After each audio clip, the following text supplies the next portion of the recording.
My name is Laura McGee, and I am your host this evening. And you are here with the Carlsbad Hub of Vested Divorce. We're going to get started here in just a minute. And if you've got questions, please put them in the question and answer box. We will be answering them live because you are here confidentially. We also, if you want to look, we've got a poll. We want to know who we're talking to basically customize some of this for you tonight. So if you can answer, that's most helpful. And we will be recording this webinar, which is new for us, and you'll be able to watch it in your own leisure if you're not able to stay for the whole webinar, or even if you want to share it with your soon-to-be former spouse, or if you want to share it with a friend, please feel free to do. We have an entire concierge team. Vesta originated out of the East Coast, 11, almost 12 years ago now, and they have really been changing the way you can divorce by building teams for you. So what Vesta has done has gone out into the community and found professionals, the kinds of professionals you're going to need, the team you're going to need to divorce without regrets. They vetted all of us thoroughly. We've been here. The Carlsbad was the first chapter here in California. We've been here since 2019. We offer monthly webinars. Every month we're here. And guess what? Next month, in January 14th, we're going to have our first ever since COVID live webinar here at my office in the village of Carlsbad.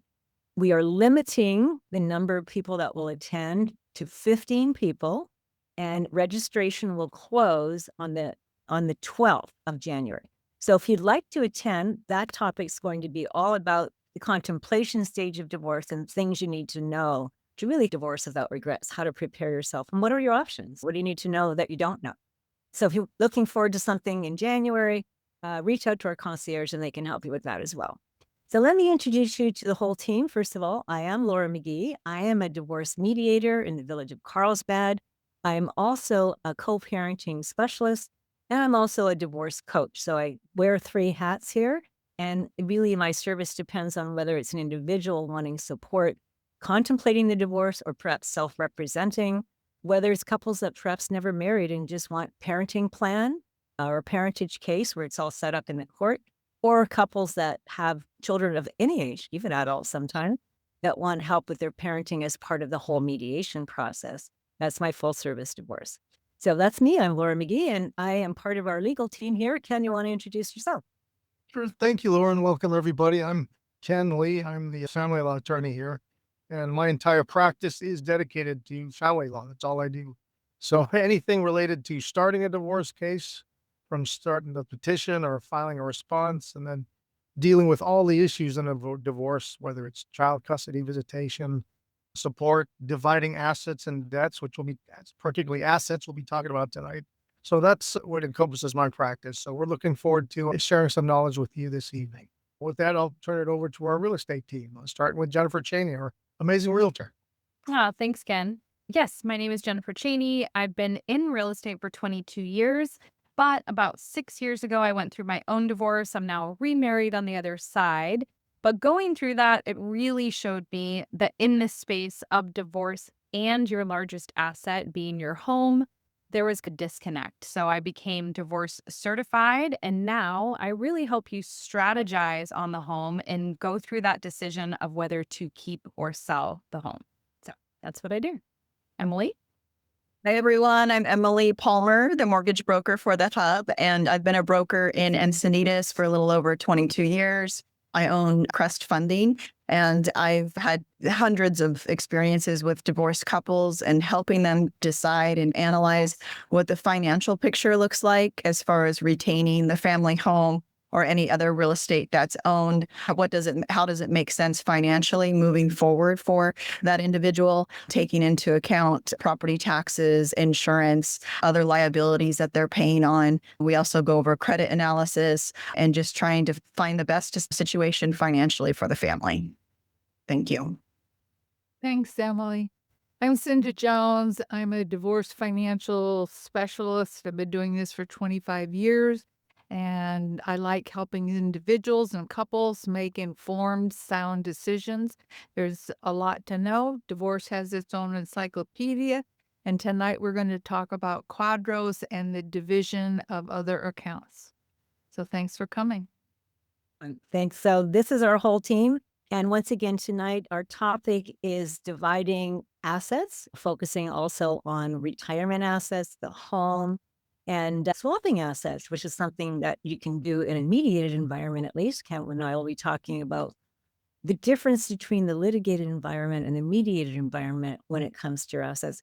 And we want to thank you for all the questions that you brought to us before we even got started when you signed up. We are going to leave at least 15 minutes or so for a question and answer at the end of this session. We won't be answering anybody live. We'll take your questions and then we'll respond to them within the webinar group because we want you to still be here confidentially. Although we're recording tonight, anybody viewing this webinar will not know who was in attendance. They'll just be seeing the panelists. So your privacy is assured. We want to thank you for that. When we're finished here tonight, you're going to be hearing from the concierge team. The wonderful thing about Vesta is it's really a full service organization. We all work as a team, but we also work independently and we offer complimentary consultations. So after this evening, if there's anyone you want to be connected with, please reach out to our concierge team and they will make sure you're connected. Tonight, we're going to start with the real estate aspect of assets.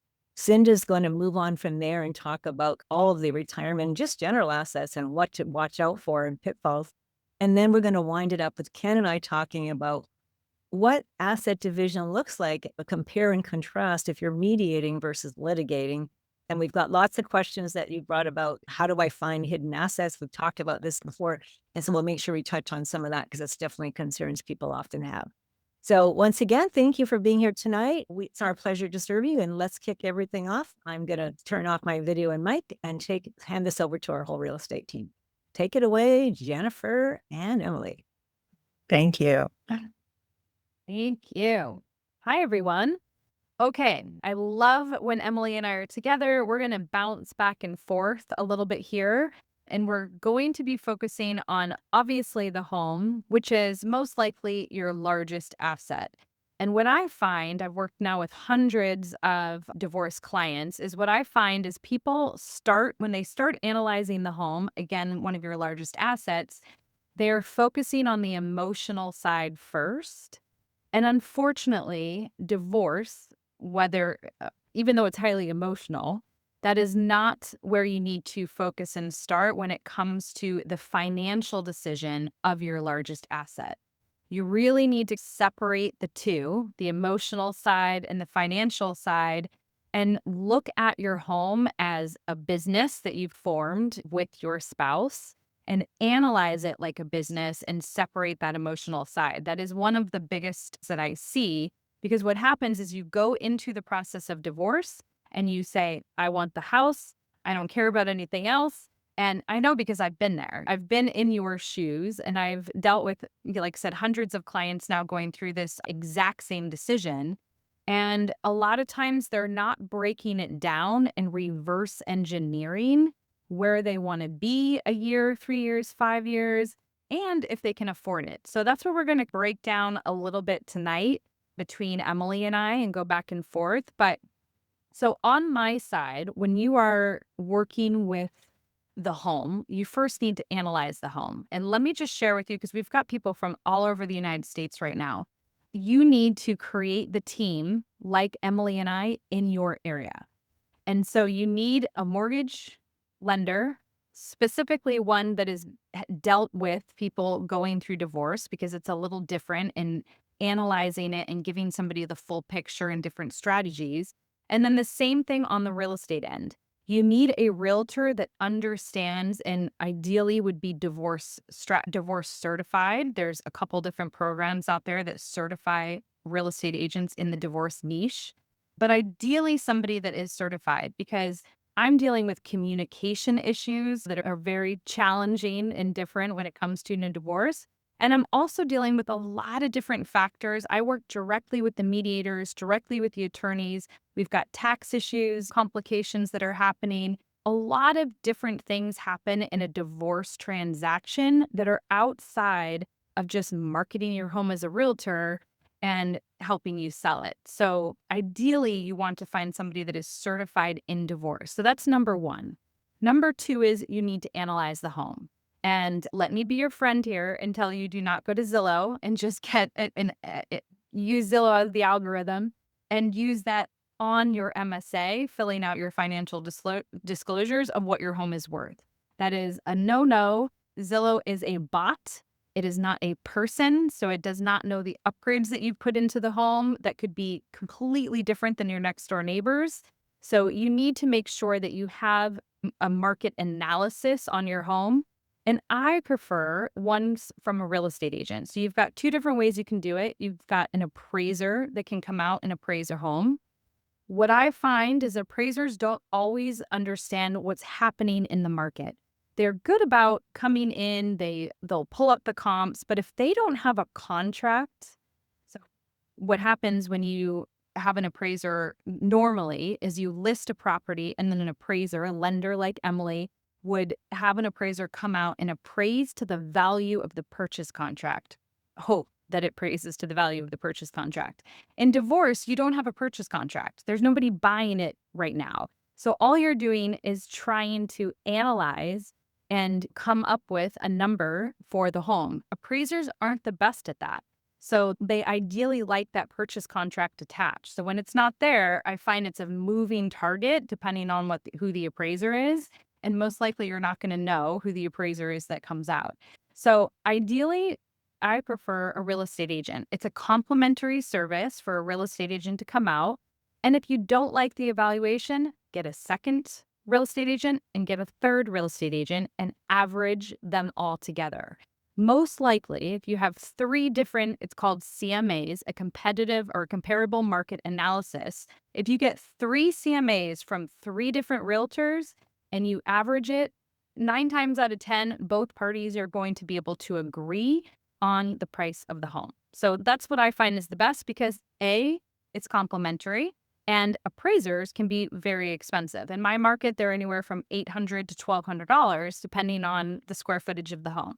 So that's your second tip here. So first tip is create your dream team as far as real estate agent and lender to help you through this process. The second one is to evaluate your home, not on Zillow. Get a real estate agent to come out. And if you need a second and third opinion, then do that. The third one is what Emily and I now are going to ping back and forth on. And that is the actual financing of the property. And there's two sides of the coin here. There's the buyout side, if you're trying to buy out your spouse and you were the one staying and what that looks like. And then there's if you are the one in the out spouse and you need to get off the mortgage and you need to potentially buy something else. Maybe you're actually giving alimony to the person that's staying in the home and it has to be seasoned. There's things around that too. So Emily, let's ping back and forth now on the refinancing part, because what I find on my end is most people don't realize that there's two sides to this. There's title, who's on title. So it could be husband and wife on title owning it. That's very easy to pop somebody off title. It's called a quit claim. You just go to here in California, we have title. We don't have legal and attorneys. You may be in an area where there's actually attorneys doing it, but it's really just one document that can pop somebody off of the title. The mortgage is completely different and you can't easily pop somebody off. So go through, what would happen if somebody wants to refinance their home. Absolutely. Yeah. If you're looking to just relinquish all financial responsibility for that property, you would have to do a full refinance. So that means not only pulling that spouse's name off of title, but then refinancing in that single party's name. So in order to do that, the first step is just looking at your financial abilities. What does the 2-year history look like as far as income and employment? What are your other revolving debts that are going to show up on your credit report? And I always encourage people going through this life transition is to really take advantage of the free credit reports that are available. You could go to creditkarma.com and pull a free credit report just to see what liabilities are showing up and get a check on your scores. Make sure, your scores are healthy. If there is any debts that maybe you can pay down to that 30% mark, 30% of whatever that credit limit is on those credit cards, that will help boost scores. So we really want to prep you in on a few different fronts. We want to make sure that credit is healthy. We also want to look at what that income looks like. We want to look at the full picture as far as taking over ownership of that home, if that's what you're looking to accomplish. So what does that payment look like once you refinance? Where are interest rates at that time? What are the property taxes and homeowners insurance and everything look like all bundled up on a monthly basis? And a lot of what people don't consider is just the long-term maintenance on that home. Are you able to keep up with the home? Are you looking at what those HOA fees are? Are you looking at just normal maintenance on the property? We want to make sure that you can maintain your same lifestyle after taking over the ownership of that home for the family. So there's a few different factors there, and it is important to look at long-term expenses. Again, what, like Jennifer mentioned, is what does that payoff look like to the spouse? How much is that adding on to your current principal balance of the mortgage? And what does that equate to as far as a monthly payment goes? So those are some of the key factors to just help with analysis.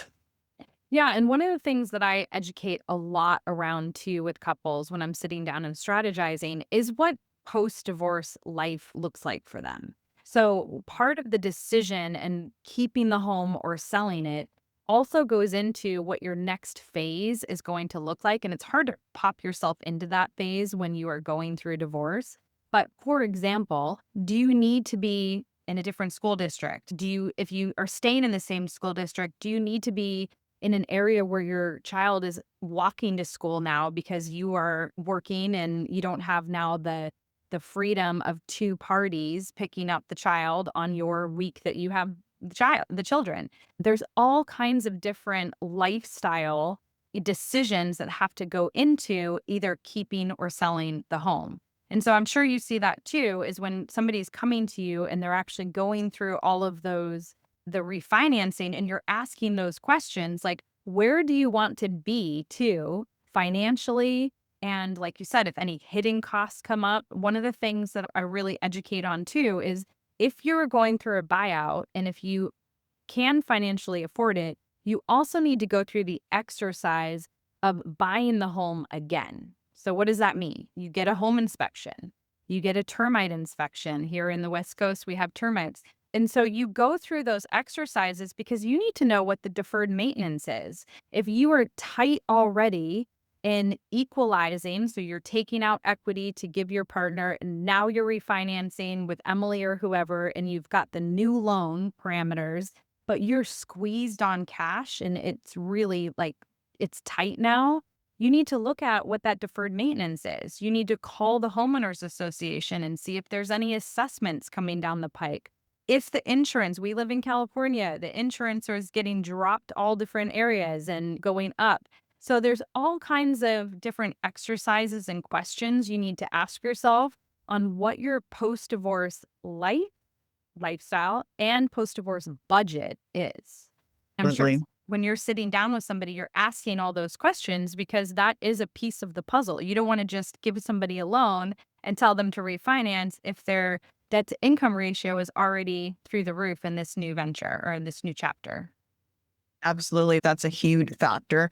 And then also just how they're employed and what we can use as far as financial income. If there is alimony, if there is child support, we can use that income because a lot of people don't think that is a part of their monthly income when it comes to a mortgage. So we will look at all of that. We most likely would want to see at least 6 months of those payments being made, but there are sometimes exceptions. They would want the final divorce decree to review. And also just speaking to income is if that person is self-employed. A lot of life transition like this brings on exploration in different areas of your life. And if they are going on a new venture, we would need to see at least 2 years of self-employed history and reviewing tax returns. But there are some creative ways as well. So, for example, if the family home is sold and the dividing spouses decide to purchase other real estate, maybe at a lesser value or something more affordable, there are some creative financing programs out there like bank statement loans that we can look at just those monthly deposits, and we'll look at an average of the last 12 months for that individual. There are creative ways. Again, the more important factor is just starting off. If you are deciding whether you're going to keep the home or sell the home, and you're looking at your financial viability to either purchase or just do a refinance, most importantly is definitely income. And then we're going to look at credit scores. We're going to look at just your history and how you're performing on your credit, and then just general affordability. And that's what I really walk the people through, a free analysis. And having a team like this at Vesta is so important, because you can also see there's considerations of retirement income and what that looks like, and when can we start using that, or distributions from IRAs or other money market accounts. We can also use that for income. Even if you haven't started them yet, we can get a plan started and even have 1 or 2 distributions, and all of a sudden that's adding to your monthly income. So there's just so much negotiating and so many things to educate yourself on. And having a team in all these different aspects is just critical. So the biggest thing that I'll leave you with too is that another huge red flag that I see is most couples that I have come to the real estate team. And when I say real estate team, it's mortgage and realtor, way too late in the game. And you've already negotiated certain things in your MSA, because the mediator or attorney doesn't know that. They know your financial disclosures as far as what you're disclosing, but they're not running your numbers and figuring out if you can afford the affordability on you to purchase or keep the home or sell it or buy something else. They probably know it, but they're not putting that on paper as far as what you should be doing.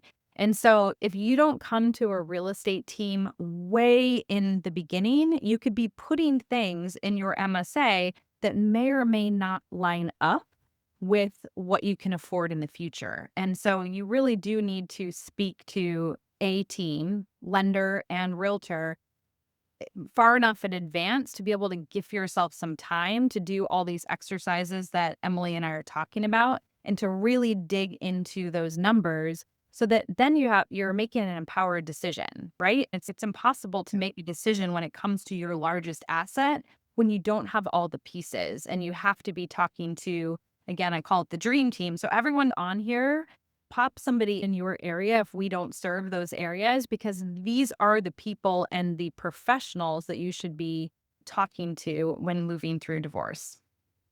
Absolutely. I agree with that completely. And with the right guidance, which is developing your team, the family home doesn't have to become a financial burden. It can become a bridge to your next chapter, whatever that is, if that means selling the property and potentially purchasing a new property, or holding on to it and seeing what that picture looks like for you and the family. Yeah, and I've had people hold on to it and create an ADU in the back, an accessory dwelling, or get a tenant in there just to alleviate some of the pain of that new mortgage until they got physically on their feet. So there's all kinds of different strategies on keeping or selling, but you just need to walk through all those options. Emily, it was great. It was great chatting with you back and forth. I hope that really helped you dissect a little bit on the home. Be educated throughout this process, and we're here to help. We both offer free consultations, so we're happy to chat through the next steps and break this down even further for you too. Amazing. Thanks, Jennifer. Thanks, everyone. All right. Thank you. Thank you, Jennifer and Emily. Great job. So Thank you. a part of the problem that we have when we do these presentations is that there's an encyclopedia. And so we have a theme and we have a subject, but there's always more that we can say. So you guys did a great job. Tip of the iceberg. Yeah. That's perfect. I'm going to look at it. Yeah. Our purpose is to give you information. I'm Cinda Jones. I'm a certified divorce financial analyst and a certified financial planner, and I only do divorce. I don't do traditional financial planning. I work with individuals and couples and attorneys to look at settlement alternatives and how people can trade different assets and hopefully no debts. But so when you have assets, they're trading chips. And California provides for a 50-50 split of community property. When we're talking about retirement plans, the first step is to look at what kind of a retirement plan is it? Is it an IRA? Is it a Roth? Is it a profit sharing, a 457 retirement plan like CalPERS or CalSTRS? And so there's defined benefit plans. Those are the plans where the company or the organization provides contributions and pays a good part of the cost of the retirement. There are contribution plans like a 401k, a 457, a 403b. Those are accounts where the employee contributes. The employer may contribute as well. But the growth in those plans is a result of investment results and consequences. So they are divided differently. But a qualified plan, so a qualified plan, it falls under the ERISA, yada. But examples of ERISA plans are a 401k, a defined benefit plan.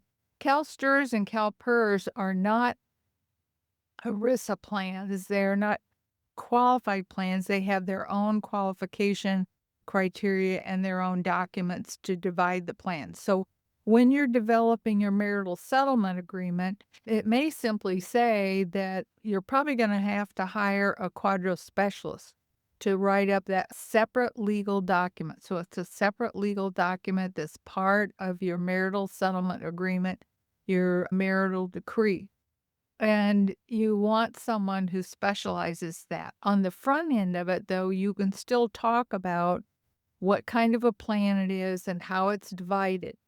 You can get money from a 457, a 403b, a 401k, and that is an exception in the IRS code, and it falls under the 72T exceptions, meaning that if you take money out of that plan before you're 59 and a half and you are the non-employee. So in divorce, we're talking about the employee and the non-employee. So an example for the 401k is that the non-employee, when they receive their part of the 401k plan, they can take part of that money out or all of it out without paying the penalty, but they still have to pay the taxes.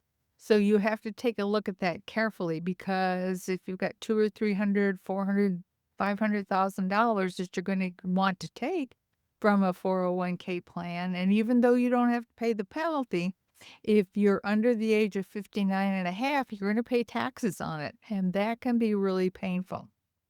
When people want to trade retirement accounts for the equity in the house, which is real common, we have to look at the tax consequences between those two kinds of assets. One is tax deferred, right? The 401k is tax deferred. If you take that money and don't take the house equity, but then you want to go and buy a house, then if you want to take money out of that 401k, you're going to pay taxes on it at a minimum. So sometimes we add the tax consequences to the amount that is owed to equalize the assets. So you want to be real thoughtful about what you're going to trade and what the tax consequences are for trading. Another subject in another arena of that in trading assets is sometimes people will say, okay, I'll take the retirement account and you take something else. Anytime that we're looking at retirement accounts and we're looking at investment accounts, we want to look at the tax consequences. Investment accounts, you really need to look at what the capital gains consequences might be. So that would mean you would have to know what the basis of that account is. That's the original investment plus any interest or dividends that you've received that you paid taxes on. Then that investment has a basis. But if it has appreciated over and above the basis, then if you need that money to live on, or you need that money to buy another property or residence, you want to know what your tax consequences will be if you sell that investment. So there's careful considerations to be made in connection with retirement accounts, investment accounts. Sometimes I've had people where they did a 1031 exchange. We have to know about those things. If there's rental properties, depreciation is an item that's added back for income available for support.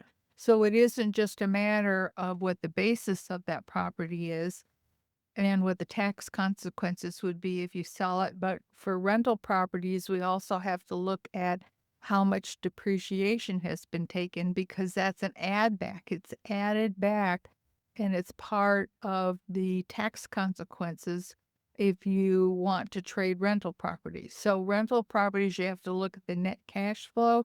You have to look at what the depreciation is and the write-off for that. You need to know what the capital gains might be if you sell that property.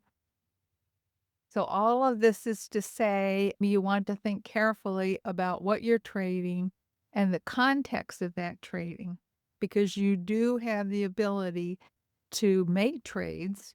Is California says 50-50, but somebody can get 100% of one thing and nothing of the other. So you just want to take a look at what your choices are, put them side by side. What I find is that people will want to, it's kind of trying to catch confetti. Oh, that's a good piece. That's pretty. I need that. I want that.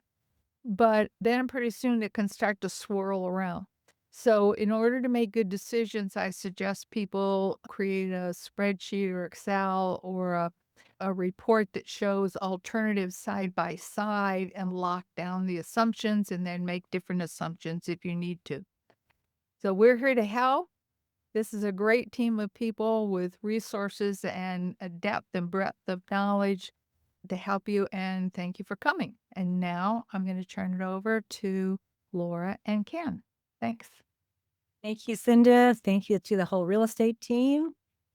We hope you don't feel like you're trying to drink from a fire hose. Lots of information. The good news is this is being recorded this evening, so you can always come back and listen again. Ken and I are going to take over for now and talk about some of the legal aspects of, first of all, identifying assets, what their character is, whether they're community or separate, because we're here in California, community property state. And then the difference between if you're mediating and how you might negotiate a swapping of assets and what some of the limitations of using the litigation system are. Ken, here we are. Let's begin. Let's talk a little bit about characterization, like what is community and what is defined as separate, because that's a concept that a lot of people struggle with. Sure. We'll start with this definition of community property, and it's anything, we're talking about assets. So any asset that's acquired during the marriage, and during the marriage is defined as from the date of marriage until the date of separation. Okay. I'll talk a little bit about date of separation because that's very important, because that marks the end of the community. So once the community ends, anything acquired by either parties, their separate property, any earnings, income they have is their separate property, so on and so forth. So it's important, as you can imagine, to define what that date of separation is. And sometimes it can be fuzzy. The legal definition also is not helpful, particularly. It says the point in time in which either party through their words or actions demonstrated there was a final break in the marriage. So you hear that and right away you can tell it's going to be very subjective. Sometimes it's easy. It'll be, unfortunately, one spouse discovers the other was unfaithful. There's this huge blow up and it's done. They can point to that. Sometimes it's a date that one spouse picked up and left the house. But many times it's just very hard to figure out. Sometimes people stay living together. Sometimes people carry on for appearances, even though their marriage is over. So the bottom line is you can either come to an agreement about it, or you can, at times, hopefully not, but I've had to do it, go to trial about it. Okay. So the takeaway tonight today is just know that this date of separation is something in one way or another you're going to have to decide, because that ends the date of the community existence.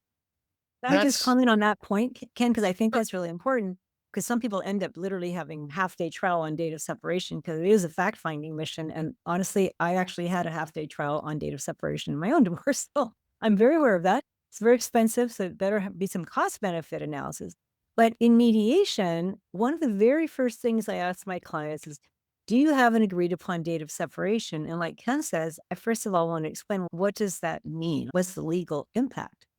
And if you're the judge, the line's drawn in the sand. If you have already pled and agree that your date of separation was last month, and if you won the lottery next week, it's not community property anymore. And if you need a root canal, that's yours. And your car breaks down, that's yours.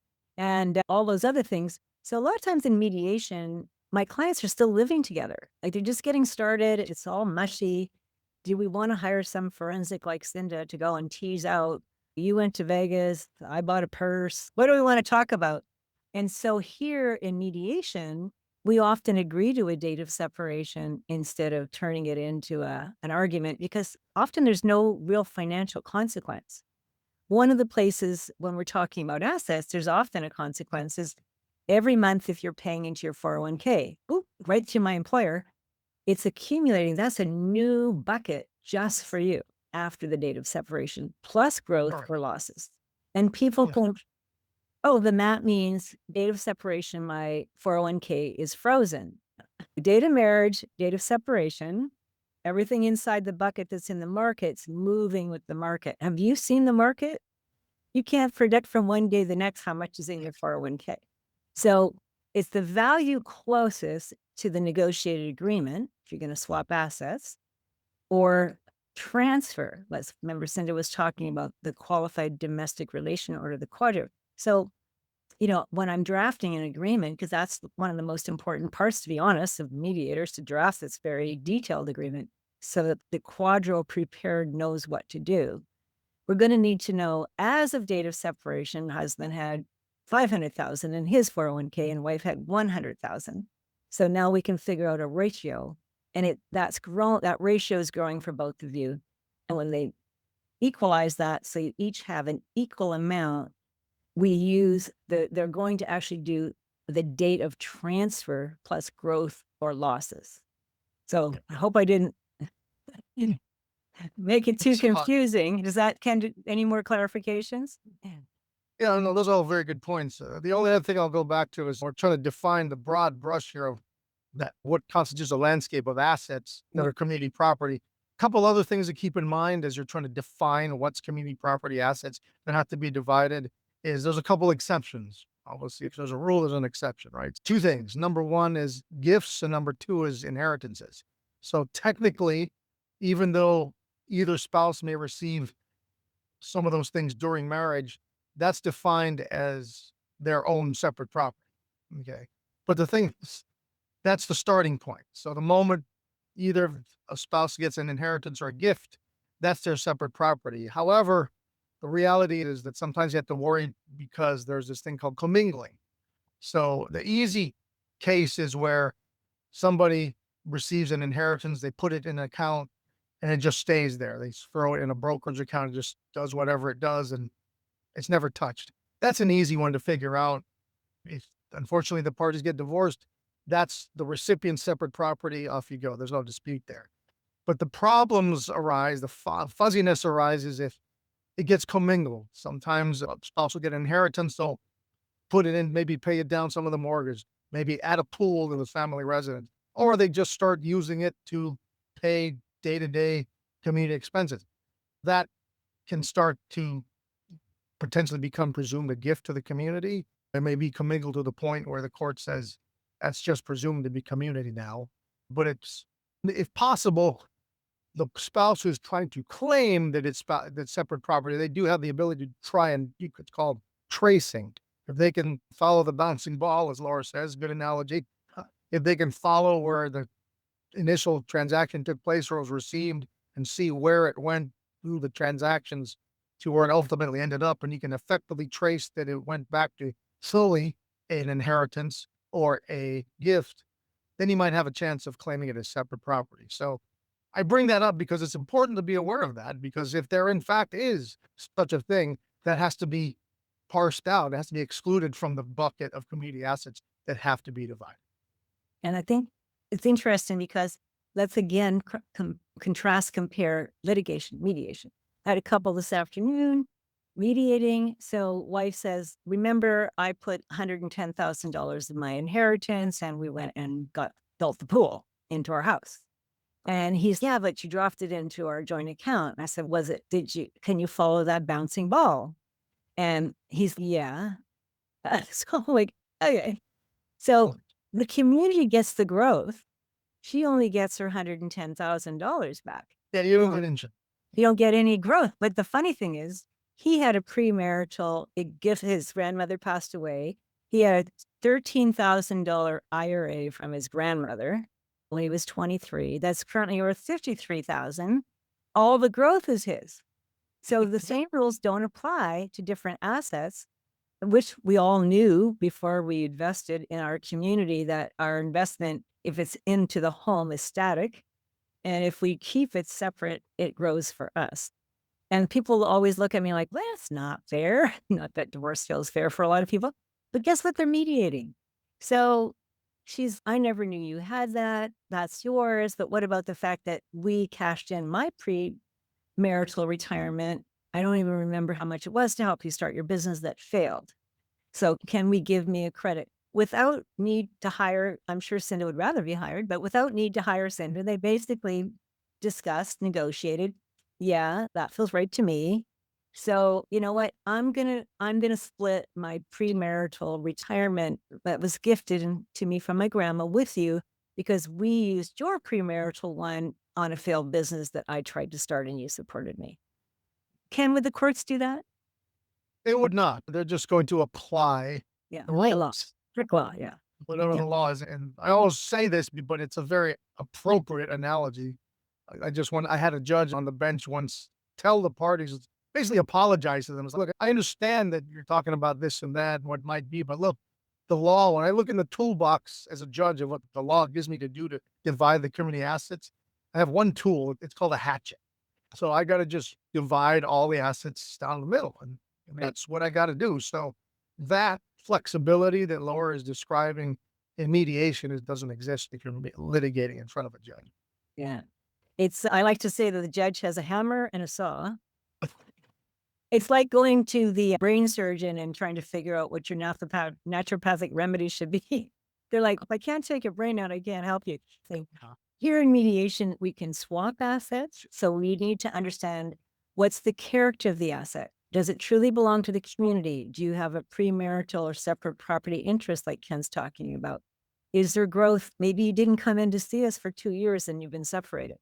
So as your asset grown, or is somebody fallen into some new debt afterwards? So it's quite nuanced. Do not try to do this yourself. Not recommended if you have more than 2 sticks to rub together, because you want to know, what do you have? What do you owe? What is its character? What is its post-tax value if you're swapping assets?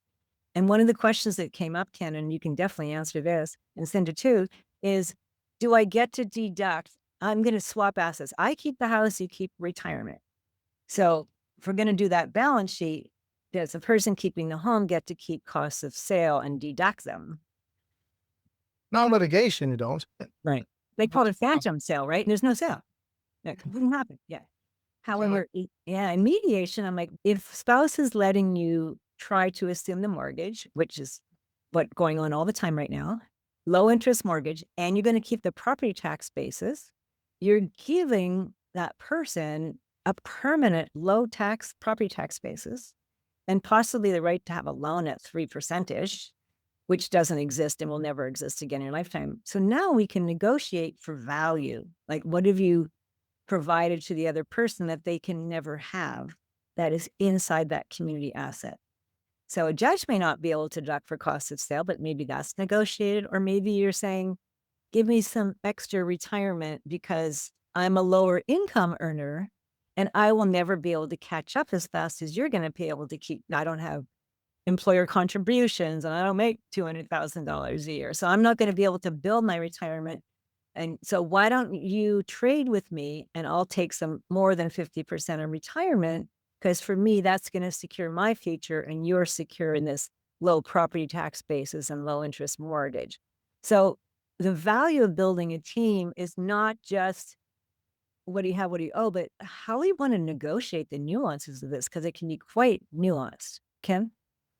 Definitely. Depending on the asset, depending on the tax treatment of the asset, depending on your personal circumstance. So some people be happy with something more liquid right away, and some people are content to let an asset grow. So it really, one size fits all is not the answer here. And courts are stuck with one size fits all because it's Like very the rigid, courts. very rigid. Yeah. And also take age into consideration. Like I have another couple right now where a wife is 10 years older than husband. So she's worried about, she's actually ironically, the payor of support. She's the higher incomer. She's Mhm. also a breast cancer survivor. So she wants to be able to retire and not have to work till she's dead. And he's got 10 years lag time behind her before he can get to his Social Security. So this is something that is really ripe for a negotiation that's personalized, where I'm only going to work till I'm 62 and then I'm going to retire as I'm 52. What am I going to do? And so maybe she can load him up with some extra retirement and then establish a deadline, a payout. Spousal support will only go so far. And he has to realize he's got some risk in taking spousal support since she's a breast cancer survivor 2 times. If she's the payor, if she dies, is there any insurance that would cover, that would protect him? So it's almost like this whole living tree where you're trying to establish, what do we have? What do we owe? What do we each need as best as possible? This marital standard is out the window, at least in San Diego, in terms of, because we can't really afford to both live in San Diego on one income, put it that way. Yeah. And certainly not on the same amount of income. Somebody's got to change that. So Ken, let's talk a little bit about if somebody's trying to stay here in San Diego County, and this is a little bit outside of assets, but it comes into play when you're asset swapping. People, when it comes to temporary spousal support, long-term spousal support, maybe just touch on that for a minute. Sure. So spouse support is divided in two phases, as Laura mentioned. The first phase is temporary, and that's the amount that applies from the time a divorce petition is filed up until the divorce judgment signed. Your divorce is filed. That's easy to figure out. And I say that because by law, the judge, or when you're negotiating or mediating, there's this statutory calculator where you plug in the numbers, you plug in each other's incomes, if there's children, the timeshare between them both. And there's some items that might move the needle somewhat, like mortgage interest or healthcare premiums. But whatever that number is, a judge has a pretty limited discretion on adjusting that. So the formula, whatever it spits out, that's what you get. Where it really gets difficult is in the next phase of spouse support, which is, they call it, the family code calls it permanent, but the better name is long term because nothing really is permanent. But it's difficult because that neat and easy calculator formula I told you about is out the window. Under the law says no, you can't rely on that.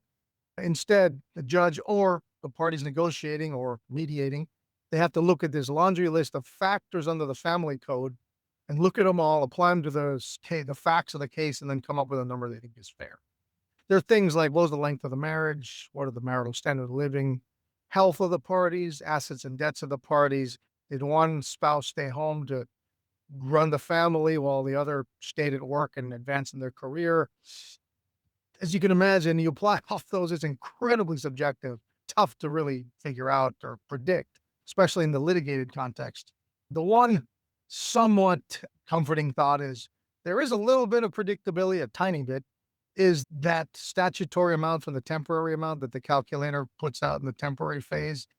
Typically, the way a judge and even negotiations or mediations will handle it is whatever that amount is, that'll be discounted. I've literally been in court litigating long-term spousal support. See the judge up there still looking at their computer doing the calculation, but what they do is they'll inevitably discount it on a percentage they think is fair and then say, based on these family code factors, here's the number. But typically it's something less, 10, 20, 30%. The discount can be all over the place. Yeah. I'm not going to try to tell you that you can predict it. You can't. But Yeah. the expectation, though, is whatever that temporary spouse support amount is from that calculator, that's pretty much going to be the high water mark of spouse support in case. It's going to be some lesser number as he goes forward.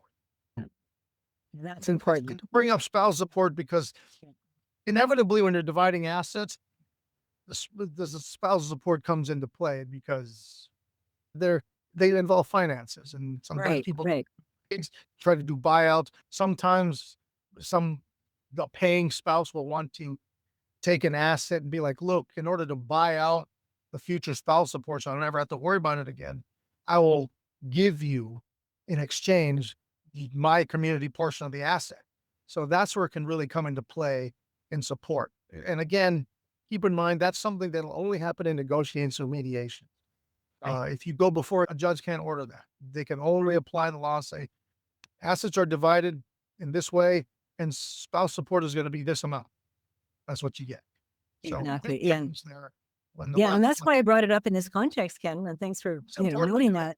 Because in mediation, oftentimes people want to buy out, the payer wants to buy out, or even the recipient wants to be bought out. Someone doesn't want to write a check every month and be exchanging tax returns every year or report every time they have a job change, because you're continually having to report to one another annually any changes, any material change.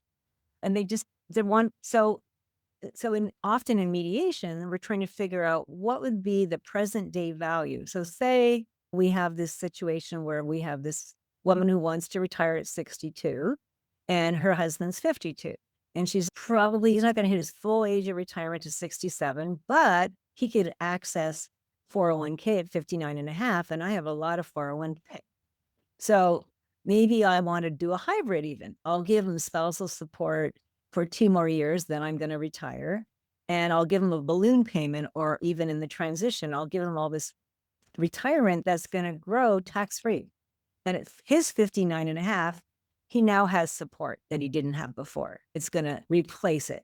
He still needs his asset. He still wants his 50% of the community's 401k, but this extra amount will produce $3,000 a month, for example, which is what I would have been paying you.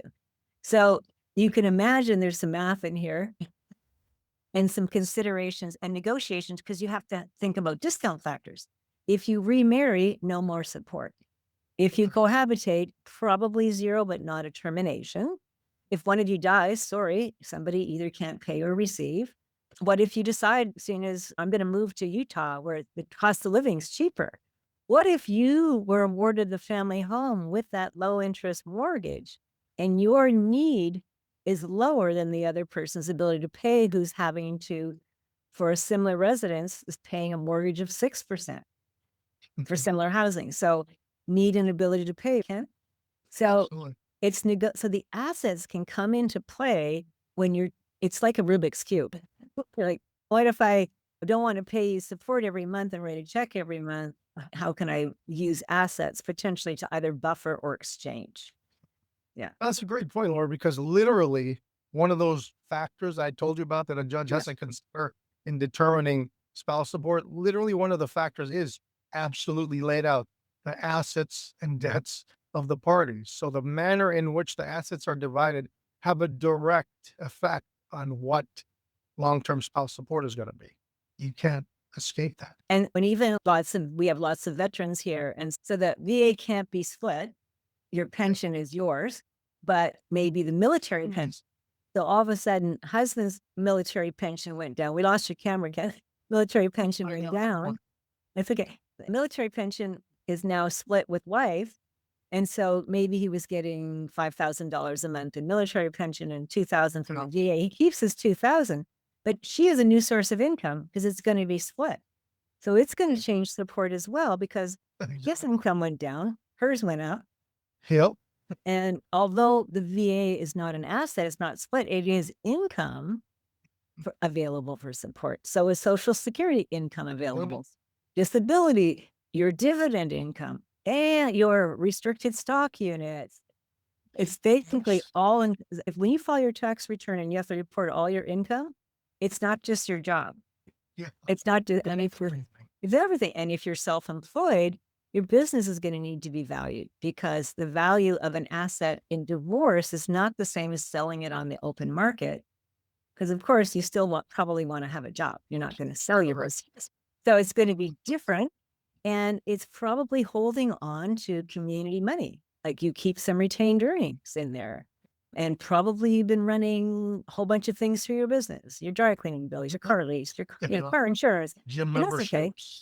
Yeah. We're not reporters to the IRS here in mediation, but we do look under the hood.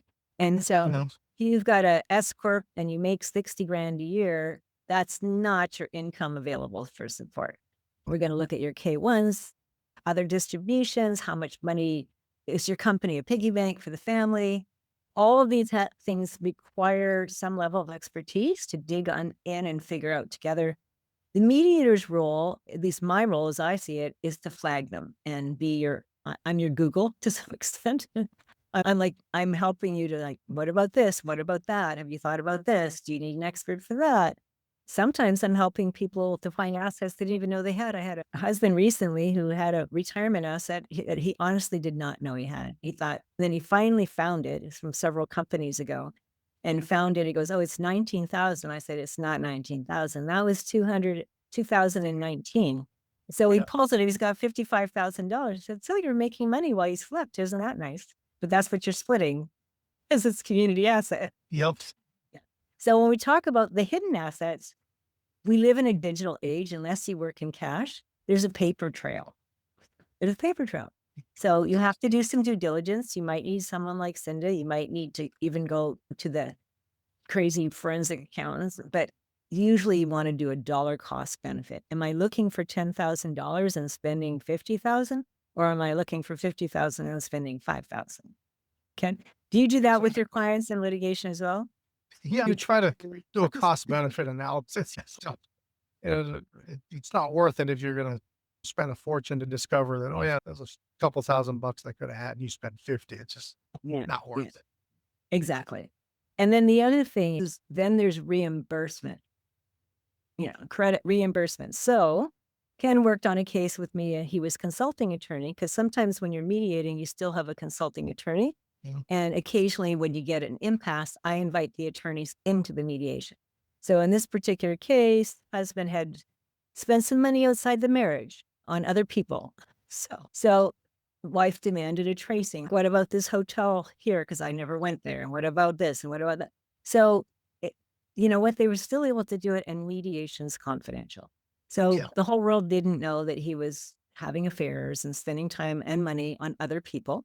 If you spend money for a non-community purpose, you have a right for it to be reimbursed. And then one of the things that's often confusing to people, like just literally another mediation today, she's, how come if you spend 20,000, how come I don't just get 20,000? Because half that money was already his. So she gets 10. And so we had to whiteboard it. I got a nice whiteboard behind it. Because it is, I have to say, it's sometimes hard for me to digest. Okay, you got 20, why don't I get 20? But he actually spent 10 of his money and 10 of her money. So she gets her 10 back. That makes sense. Yeah. So there might be some credits and then reimbursements. And so sweeten your pot a little in terms of your 50% out of the sale of a home might, okay, can you pay me back that other $10,000 you spent on that other person?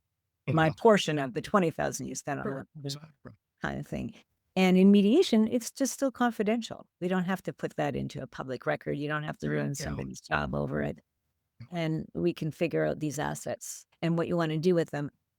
And one other thing I think is worth mentioning, I think Cindy did touch on this. I always like to say, if you want to trade an apple for an orange, cool, but let's make sure they're both juicy. So a house, okay, that's always juicy because it's assumable. You've got a low interest mortgage, you've got potentially a property tax basis that's low, and you want to swap it for retirement. Guess what? When you start to trade in the retirement, what do you have to do? You can't live in your retirement. So the only thing you do is spend it. So you must pay tax when you take it out.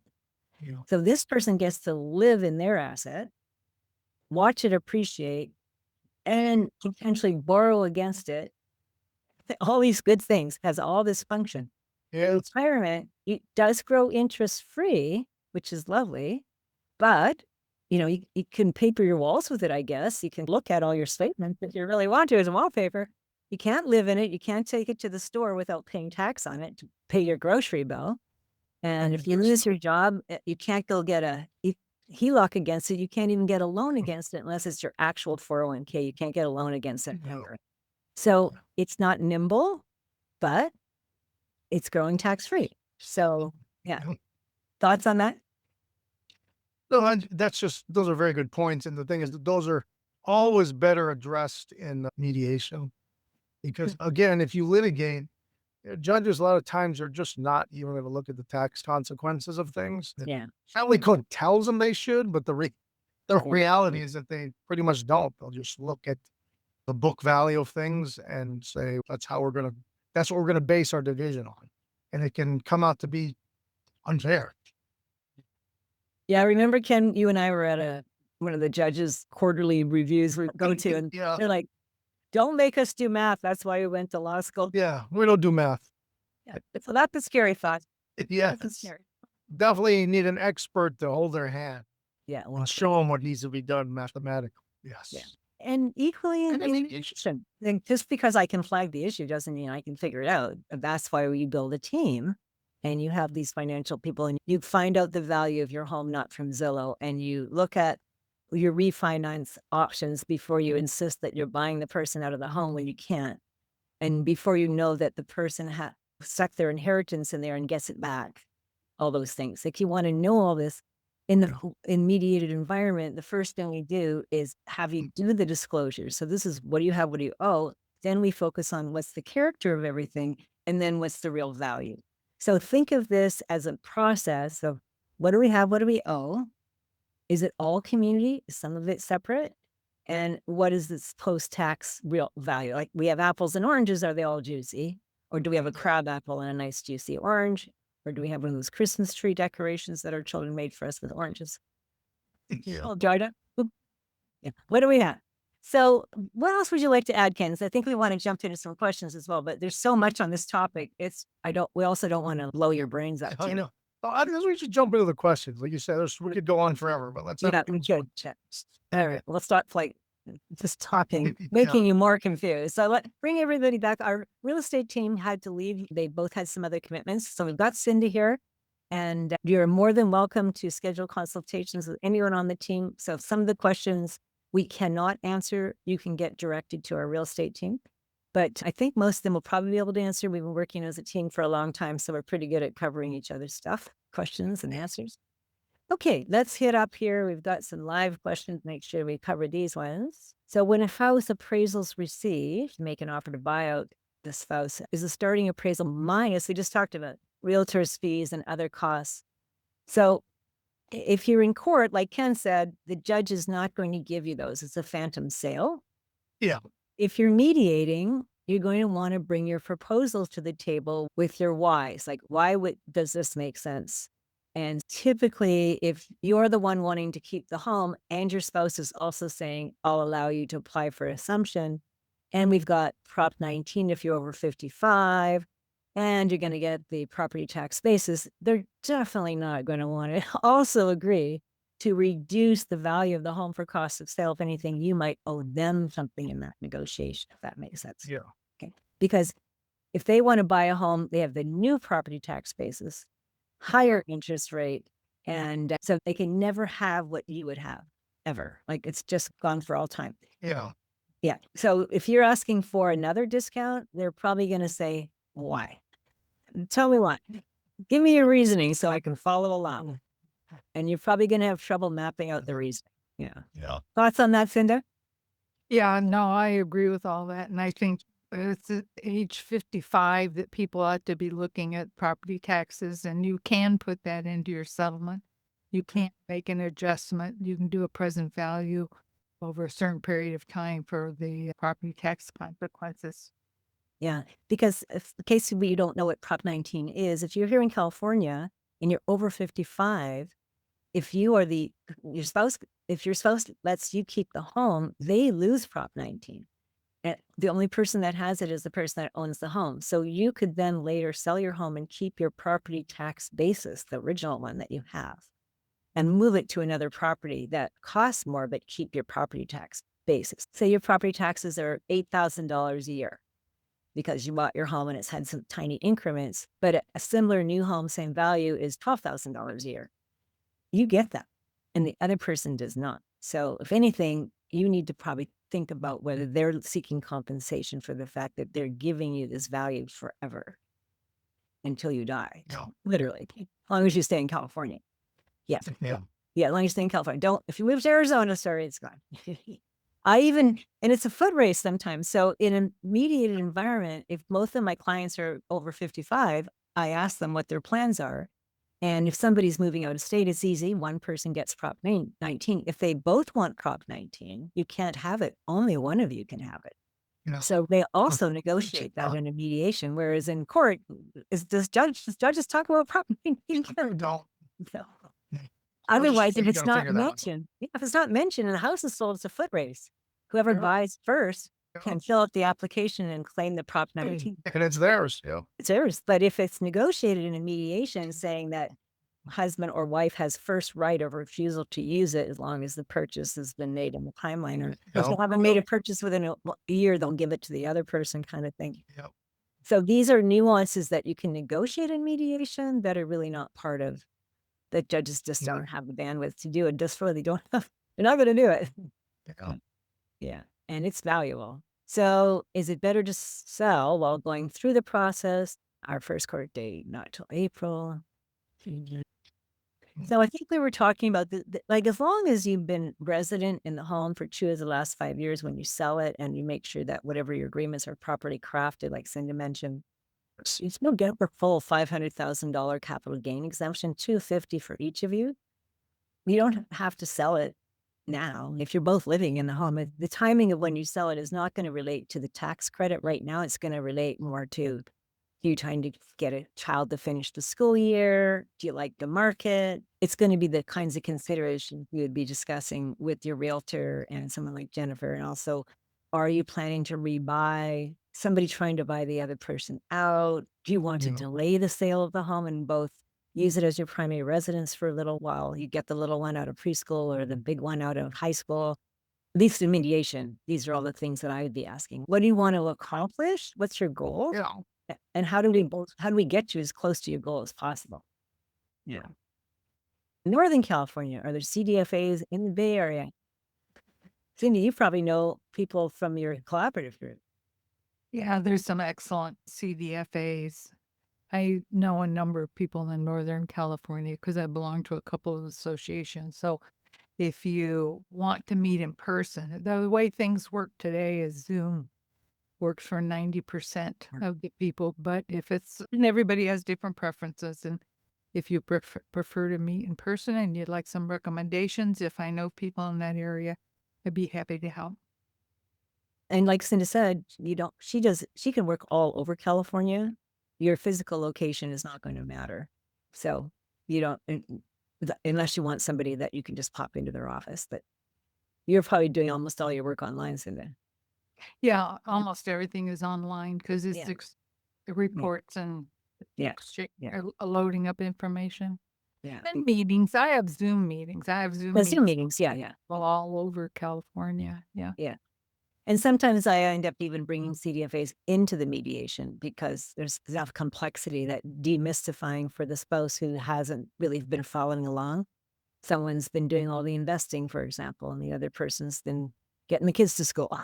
And they're like, I don't know what you're talking about. And I can't really digest. Sometimes even bringing your CDFA, your financial expert, into the mediation to have them speak as a neutral with both of you really can be quite a helpful tool. Yeah. How would I consider the future growth between property and retirement account when splitting? I guess if we had a crystal ball and we knew what the real estate market was going to do and what the stock market was going to do, we could have it all figured out for. There's no right answer to how it's because some people are in the stock market, but they actually invest in bonds.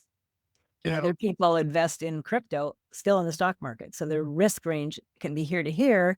And same thing, property growth. Are you living in it? Is it rental? Is it a secondary property? Is it ADU? What do you mean by property? Put it this way. If you can live in your home and it's also an investment to you, it serves two purposes. But you can't take your home to the grocery store, so you better be able to afford it. Like Cindy was saying, like the maintenance costs, everything. Do not attach yourself to something that you truly can't afford and stay home and eat chop ramen and allow your home to go into chronic deferred maintenance. You're just depreciating your own asset. Whereas your retirement would have been growing tax-free and you could have been living in a rental and actually enjoying life.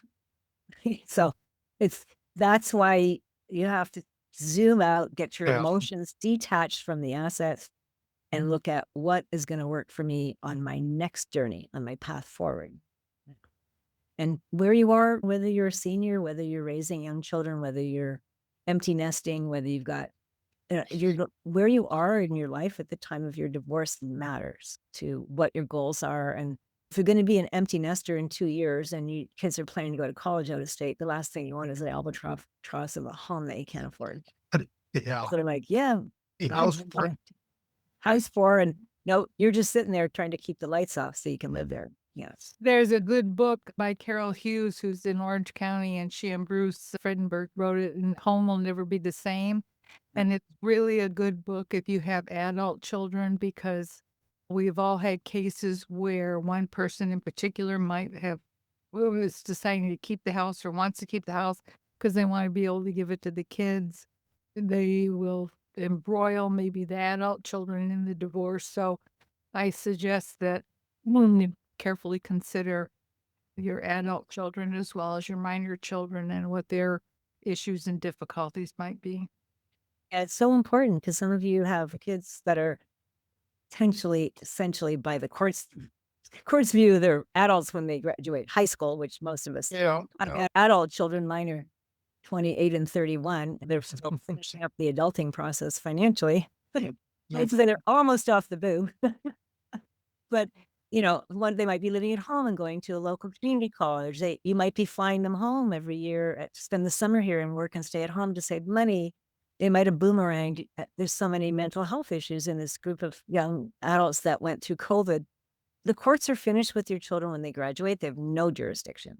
In mediation, we most often discuss college expenses, bringing kids home, cell phone, car insurance, those things that you can't seem to get off your budget worksheet, because you should think bigger than a judge. You think like parent. That's the way I look at it, because you are. And the judge is not maybe they're a parent to their own children.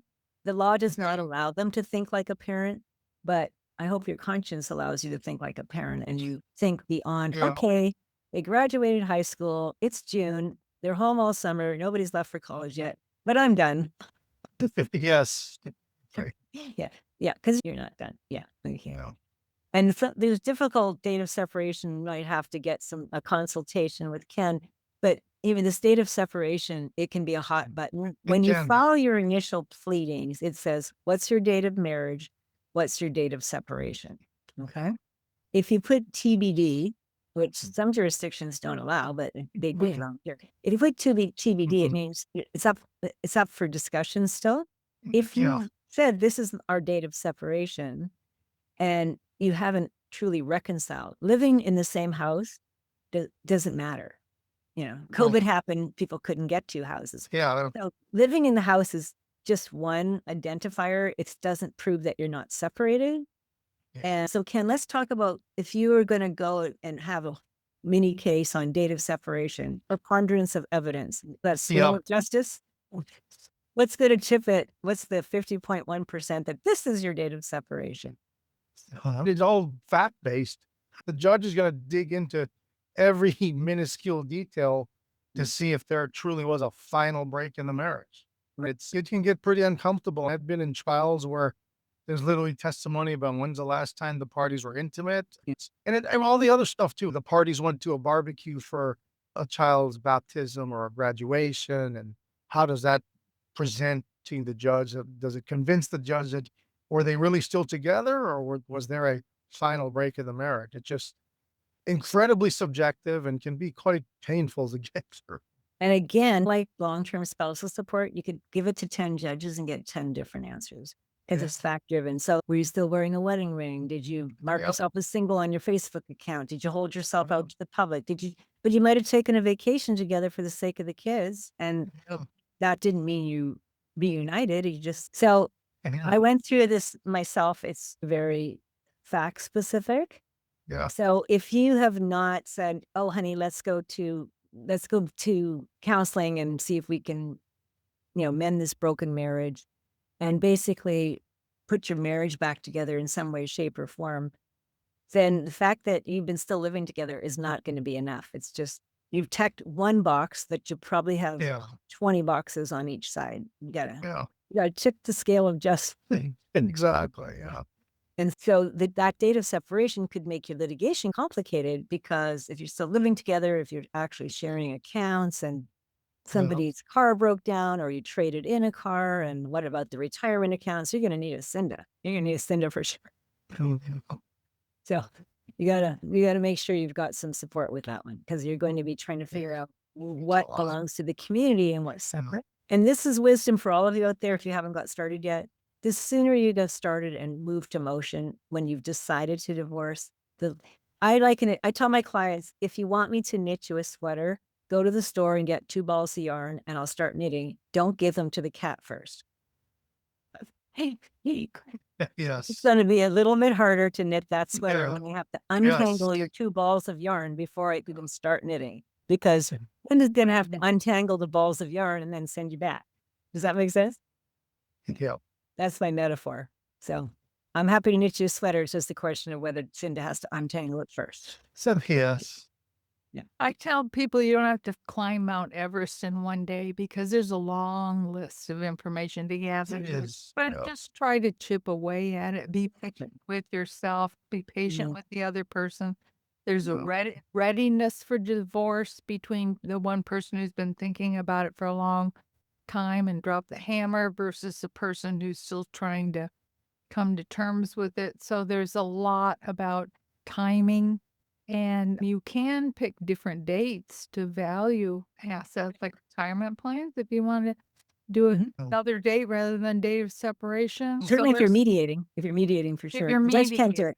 But in No. mediation, we often do that. They're like, we don't want to pay someone to do the calculus as to how much of this retirement was post-separation contributions. We're just going to call it all 100%. It's close enough kind of thing. Yeah. Yeah. And that's fine. Or I'll use today's date because it makes up for something else. Yeah. So Yeah. that's a negotiation. Compromise. Yeah. Yeah. And someone had a comment here about rental properties swapping for retirement.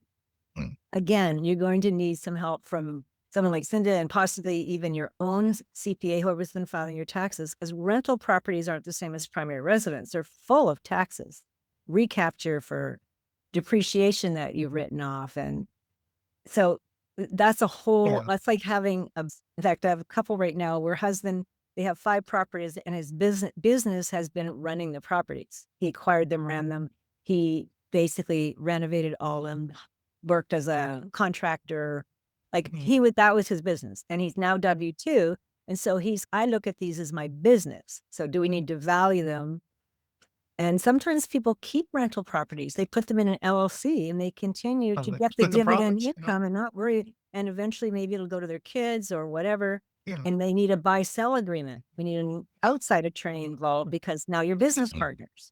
If you want to be business partners with your former spouse, not everybody feels like they want that relationship.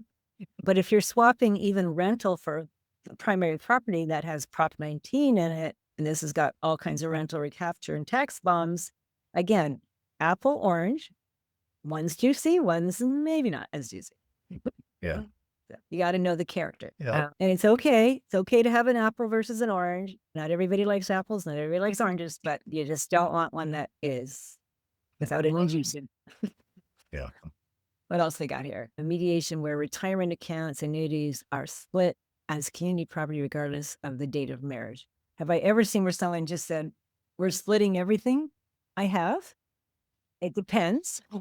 It might be very generous to do that because you might have been married for 8 years and been in the Yeah. workforce for 20, so you probably wouldn't do that. But you might have been in the workforce for 5 and married for 4, so you might say, good enough. Yeah. If there's hardly any separate property interest. Yeah. Yeah. Probably. Yeah. It's easy to just call it. Yeah. Call it a wash. You can avoid the nuance sometimes just by being practical. Yeah. But I always tell my clients, like, you need to know when you sign a marital settlement agreement, it's a contract. So like any contract, you need to be doing it voluntarily. There's no coercion. And you need to be fully And knowingly. right? That's just contract law. So if you're like, oh, I had no idea that when I got this retirement, I had to pay taxes. I thought it was just giving me retirement. I didn't know the government was involved, but of course they are. So if you don't know what you don't know, then you can't really sign a contract. That's going to make any sense to you. Yeah. Information, the superpower of your negotiation, and the correct It really is. information is your super duper. So build the team. Don't get it from your cousin's friend who just got divorced. Like that's not. And I hear you. Yeah, my Yes. cousin's friend got blah, blah, blah. I'm like, good for them. That's great. Yes. Don't know But we don't know the details. Yeah. So And go ahead. there's huge differences between the states. And Yes. so sometimes people will have relatives or family members well intended, but they're a buzz in their ear and just don't even listen to that. You just Yeah. really need Yeah. to get Yeah. expert advice. Yeah. You got to be state specific. Yes. You're right, so for sure. And somebody has a question about assumption. So you don't let your spouse assume. The bank does that. So the bank decides who they want to lend money to. So let's get this clarified. You let you give your spouse time because you're not allowed to apply for an assumption until you're divorced. There needs to be a qualifying event. An assumption is in the case of somebody died or you got a divorce, and most banks do them now. They didn't used to. This is since COVID. Okay. So all the way to the date you're actually divorced, you could cancel that action and decide, what are we thinking? We still want to stay married. So it has to be a divorce. When you get the judgment for divorce, you can apply. Applying for an assumption requires you qualify. So before, the loan was based on possibly a 2-income family. Now you're a 1-income family. So you apply and you must qualify on your own income. Okay.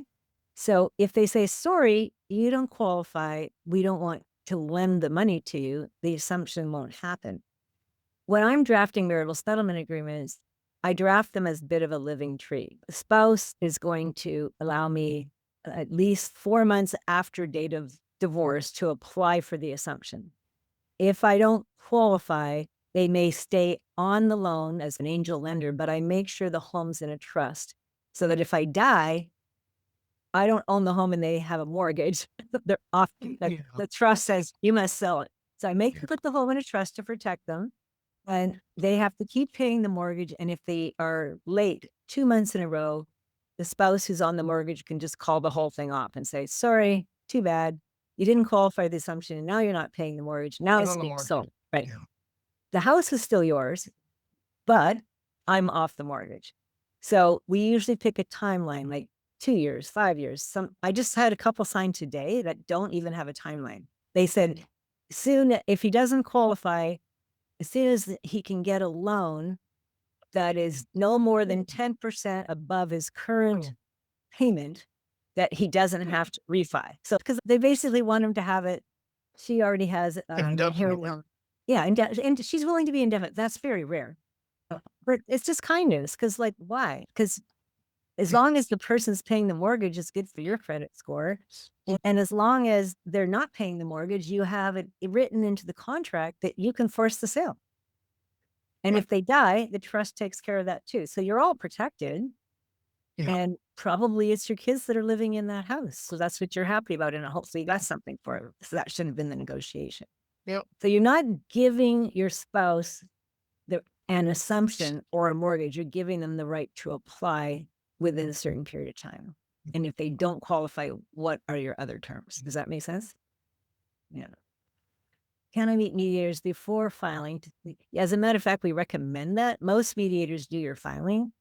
My experience is if you file first and serve your spouse, I call it the shoot first and ask questions later approach to divorce because it's startling to get served and scary, and it runs people to litigation. In mediation, I file, you're both self-represented and nobody gets scared. So yes, always interview mediators, go interview at least 3, make your selection together. It's a joint choice. The mediator's a neutral. You don't get to pick the mediator and tell your spouse, I picked a mediator. No. You pick together, and if you both want to work with that person, they will file for you. So that's the recommended approach. It's less scary. And I think we got time for just one more question. Presenting the document. Let's see here. Presenting the documents, I have access, pretending there is nothing hidden. What? I don't understand. Anybody else see that? Presenting them? I'm not, I can't decide for that. All I want to say about was we are last, just general, just go out, because there was a Rossi case, infamous case. Wife came home after winning the lottery and goes, I want a divorce. She doesn't mention she won the lottery. About 3 years later, husband finds out, and the court awards him not only his half of the 1.3 million she failed to disclose, but her half as sanctions. So if you can sleep at night trying to steal from your spouse, good luck, because there's no statute of limitations. Yeah. And it'll be obvious if you're living up in the hill and the other person's living down in the ditch, because Yeah. something's not right. Things not right. Disclose. This is your fiduciary, the highest duty in the whole land. Next to your business partners here, spouse is way up here because you're considered to be pillow mates. So your fiduciary duty to fully disclose is the maximum duty of the land. Okay. And mediation is not the way out of that. You don't get No. to skip it because you're mediated. Like, we already agreed on everything. We just want you to write it down. That doesn't work that happen. way. It's not in my office. It doesn't happen. You must disclose. And sometimes it breaks down what you think you agreed to. Yeah. All right. We shared a ton of information tonight. I want to thank you all for joining us and for hanging in here through this whole webinar. You can always go back if you want to rehear this. It's going to be available on the Vesta website. They'll give you the link because it's been recorded this evening. And we are here every month. And starting in January, we're going to have a live event where we're going to be here in the village of Carlsbad. If you're local and want to be here in person, we're maxing out at 15 people. You must pre-register, but we'd be happy to have you. Registration will close January 12th and it's on the 14th. And then we're going to run the same webinar 2 weeks later here online for everybody that wants to attend from the comfort of their armchair. So we are the Carlsbad Hub of Vesta Divorce. And thanks again for giving us your time. We're wishing you all a very happy and peaceful holiday season. Happy holidays, everyone. Holidays.